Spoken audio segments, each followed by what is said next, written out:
À la fin de la paracha qu'on a lu ce Shabbat, la Torah parle de la guerre contre Amalek. Amalek vient se battre contre le peuple d'Israël, c'est le premier peuple qui vient de loin se battre avec Israël. Moshe monte au haut de la montagne, avec Hur et Aaron qui lui tendent les bras vers le haut, et Yoshua part se battre avec Amalek, il tue tous les grands vainqueurs, tous les grands combattants de Amalek. Il ne reste plus que les petits. Qui c'est les petits? C'est Adolf Hitler, c'est Titus, ça c'est les petits. Imaginez ce que c'était que les grands. Et là-bas, la Torah annonce, on voit encore mieux dans le Targum, qu'à la fin des temps, Dieu va se battre contre Amalek, va éliminer Amalek. Je crois que nous sommes arrivés à cette époque-là, et qui sait, peut-être ça sera, maintenant on dit que lorsqu'on lit quelque chose Shabbat, alors ça influence la semaine d'avant, mais aussi les 3 jours d'après. Peut-être dans les 3 jours que nous avons maintenant, on aura peut-être une bataille avec Amalek, c'est qui à mon avis c'est l'Iran. Pourquoi? Parce qu'ils ont des traits de caractère tout à fait semblables à ceux de Amalek. Un, ils nous haïssent. Il n'y a aucun pays qui met tellement d'argent dans la bataille contre nous.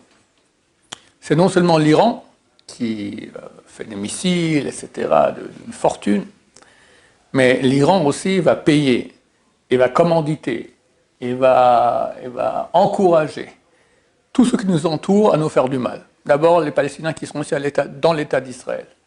Ensuite, le Hezbollah au Liban. Ensuite, le Hamas à Gaza. D'accord? Partout, il y a quelqu'un qui veut se balader. Les Houthis dans leur pays là-bas. Yémen. Au Yémen. Tout ça, c'est payé, commandité, encouragé par l'Iran. Comme Amalek à l'époque, qui viennent de très loin se battre contre un Israël, et ils n'ont aucun avantage pour eux-mêmes, ils le font par haine.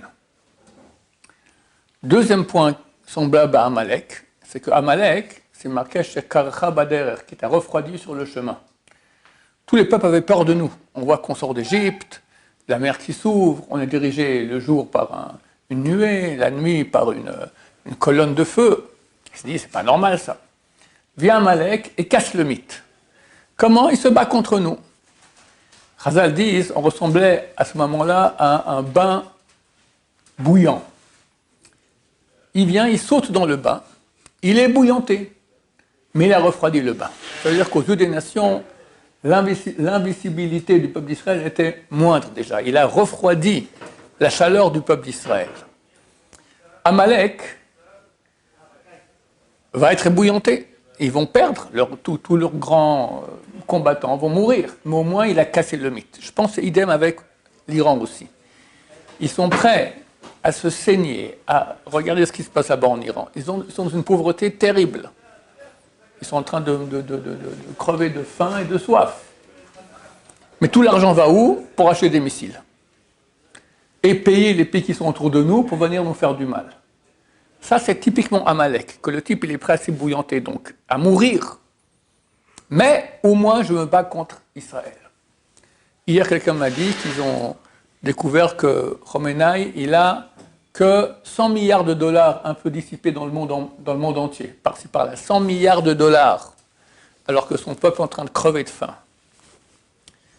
Donc, nous nous attendons, vu que la Torah a parlé de cela, j'espère que ce sera dans ces 3 jours-là, une disparition de l'Amalek. Si l'Amérique va attaquer, peut-être on aura droit à cela, et c'est marqué que juste après qu'Amalek disparaisse, après que l'Iran tombe dans les... c'est marqué précisément, l'Iran tombe dans les mains de l'Occident, Mashiach vient, on est exactement à 2 jours, à 2 mois de Pessah, dans 2 mois exactement, à cette heure-ci-là, on brûle déjà le Hametz, d'accord?